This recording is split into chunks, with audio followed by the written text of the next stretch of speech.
రాజకీయాలలో ఉండే నాయకులెవరు అంత నీచంగా మాట్లాడరు. అంత దారుణంగా ఉంటాయి ఆయన మాటలు. చదువు రాని వాళ్ళు బేవర్స్గా తిరిగే వాళ్ళ మాటలు కూడా అలా ఉండవు. కానీ ఆ నాయకుడు నోరు తెరిస్తే బూతులే. ఒక ప్రజా ప్రతినిధిగా మంత్రిగా ఉన్నారన్న స్పృహ కూడా లేకుండా జగన్ హయాంలో రెచ్చిపోయారు. అధికారం ఎప్పుడు శాశ్వతం కాదు కదా. జగన్ గద్దె దిగిపోయాక ఆయన ఫుల్ సైలెంట్ అయిపోయారు. రెడ్ బుక్ యాక్షన్ ఆయనతోనే స్టార్ట్ అవుతుందని అందరూ భావించారు. కానీ అలా జరగలేదు. ఇప్పుడిక ఆ నాయకుణ్ణి కటకటాల వెనక్కు పంపడమే టార్గెట్ అన్నట్లుగా సూచనలు కనిపిస్తున్నాయా? ఇంతకు ఎవరా నేత?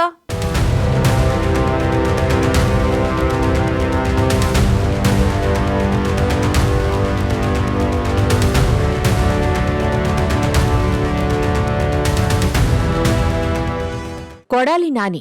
ఏపీ రాజకీయాల్లో ఈ పేరు తెలియని వారుండరు. వైసీపీ అధికారంలో ఉన్నప్పుడు జగన్ అండ చూసుకుని టీడీపీ జనసేనలపై అప్పట్లో ఈయనగారు ఎంతగా రెచ్చిపోయాడో ప్రత్యేకించి చెప్పక్కర్లేదు. రాజకీయాల్లో విమర్శలు ప్రతివిమర్శలు కామన్.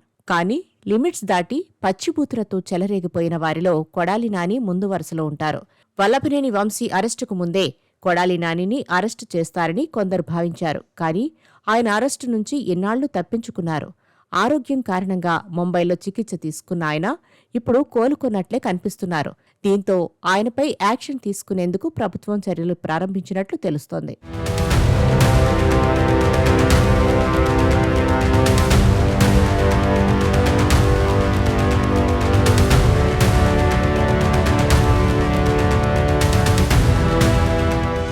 కొడాలి నాని మాట్లాడే తీరు ఎవరూ మర్చిపోలేరు. దేశంలోనే సీనియర్ రాజకీయ నాయకుల్లో ఒకరైన చంద్రబాబుపై అరే ఒరే అంటూ నోటికొచ్చినట్లు మాట్లాడేవారు. చంద్రబాబు, లోకేష్లను పప్పు తుప్పు అని పిలుస్తూ ఎంత దారుణంగా విమర్శించేవాడో అందరికీ తెలిసిందే. అప్పట్లో ఆయన మాటలు విన్నవారు ఇలాంటి వ్యక్తిని ప్రజలు గెలిపించారా అని ఆశ్చర్యపోయేవారు. వైసీపీకి బూతుల పార్టీ అనే పేరు రావడానికి కూడా కొడాలి నాని భాషే ప్రధాన కారణమని విశ్లేషకులు అంటారు. ఆయన మాట తీరు వలన వైసీపీకి మాత్రమే కాదు, జగన్మోహన్ రెడ్డికి కూడా చెడ్డ పేరు వచ్చిందని అంటారు. ఆశ్చర్యకరమైన విషయం ఏంటంటే జగన్ ఎప్పుడూ కొడాలి నాని భాషకు అడ్డుకట్ట వేయాలని ప్రయత్నం చేయలేదు. అసెంబ్లీలో కూడా కొడాలి నాని చంద్రబాబును విమర్శిస్తుంటే జగన్ ముసిముసి నవ్వులు నవ్వడం ప్రపంచమంతా చూసింది.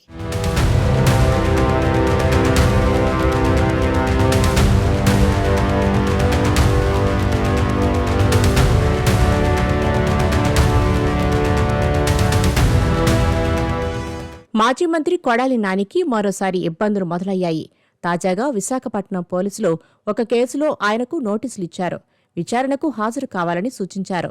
ఇప్పటికే కొడాలి నానిపై వరుస కేసులు ఉన్నాయి. తాజాగా మరో కేసులో కూడా పోలీసులు నోటీసులు అందజేయడంతో ఆయనకు కొత్త సమస్య వచ్చింది. గతంలో గుడివాడ పోలీస్ స్టేషన్లో ఆయనపై ఒక కేసు నమోదైంది. మద్యం గోదాం కేసులో బెదిరింపులకు పాల్పడ్డారని పోలీసులు కేసు పెట్టారు. అలాగే గత ప్రభుత్వ హయాంలో పనిచేసిన వాలంటీర్లను బలవంతంగా రాజీనామా చేయించినందుకు మరో కేసు నమోదైంది. అదేవిధంగా టీడీపీ మాజీ ఎమ్మెల్యే రావి వెంకటేశ్వరరావుపై పెట్రోల్ దాడి జరిగిన కేసులో ముందస్తు బెయిల్ కూడా తెచ్చుకున్నారు. సార్వత్రిక ఎన్నికల్లో ఓటమి తర్వాత కొడాలి నాని పెద్దగా కనిపించలేదు. మధ్యలో వల్లభనేని వంశీ అరెస్టు సమయంలో ఒకసారి మాత్రమే పబ్లిక్లో కనిపించారు. ఆ తర్వాత అనారోగ్యానికి గురై ముంబైలోని ఏపీషియన్ హార్ట్ ఇన్స్టిట్యూట్లో బైపాస్ సర్జరీ చేయించుకుని విశ్రాంతి తీసుకుంటున్నారు. ఇటీవల కొడాలి నాని తరచూ కనిపిస్తున్నారు. అయితే ఆయన విదేశాలకు వెళ్లిపోతారని వార్తలు రావడంతో పోలీస్ శాఖ ఆయనపై లుకౌట్ నోటీసులు జారీ చేసింది.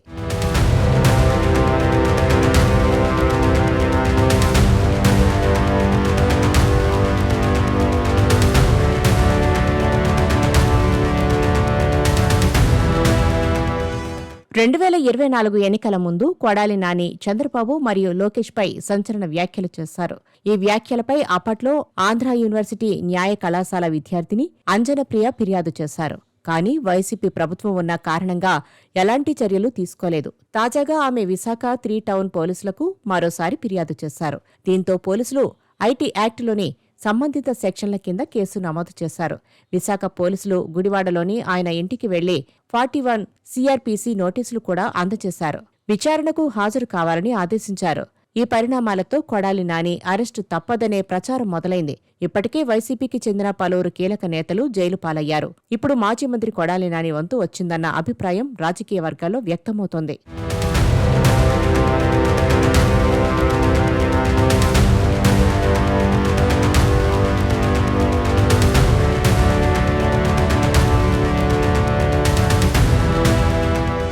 కొడాలి నానిపై వరుస కేసులు నమోదవడం ఖాయంగా కనిపిస్తోంది. వల్లభనేని వంశీకి ఇచ్చిన ట్రీట్మెంట్ కంటే ఎక్కువే ఉంటుందని రాజకీయ వర్గాల్లో చర్చ నడుస్తోంది. ఆరోగ్యం కుదుటపడ్డాక వైసీపీ నేతలను కలుస్తున్నాడు కొడాలి. అదిగో కొడాలి నాని వస్తున్నాడు అంటూ పేర్ని నాని లాంటి వాళ్లు బెదిరింపులకు దిగుతున్నారు.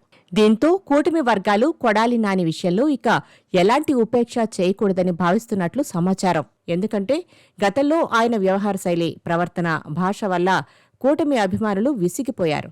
ఆయనను తప్పనిసరిగా జైలుకు పంపాలని చాలా మంది కోరుకున్నారు. ఆయన మంత్రిగా ఉన్న సమయంలో గుడివాడలో జరిగిన సంఘటనలు ఇప్పటికీ చర్చనీయాంశమవుతుంటాయి. స్థానికంగా కేసినోలు, జూద శిబిరాలు నిర్వహించారన్న ఆరోపణలు అప్పట్లో పెద్ద సంచలనం సృష్టించాయి. నిజ నిర్ధారణకు వెళ్లిన టీడీపీ నేతలను తరిమికొట్టిన సందర్భాలు కూడా ఉన్నాయి. మట్టితో పాటు ఇసుక మాఫియా కూడా అప్పట్లో రాజ్యమేలినట్లు ఆరోపణలు వచ్చాయి.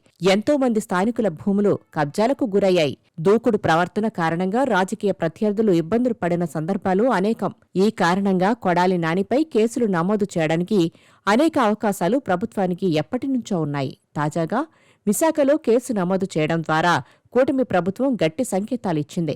వల్లభనేని వంశీకి మించిన ట్రీట్మెంట్ కొడాలి నానికి త్వరలోనే ఇవ్వబోతున్నట్లు రాజకీయ వర్గాల్లో ప్రచారం జరుగుతుంది. చూడాలి మరి కొడాలి ఫ్యూచర్ ఎలా ఉండబోతోంది అన్నది.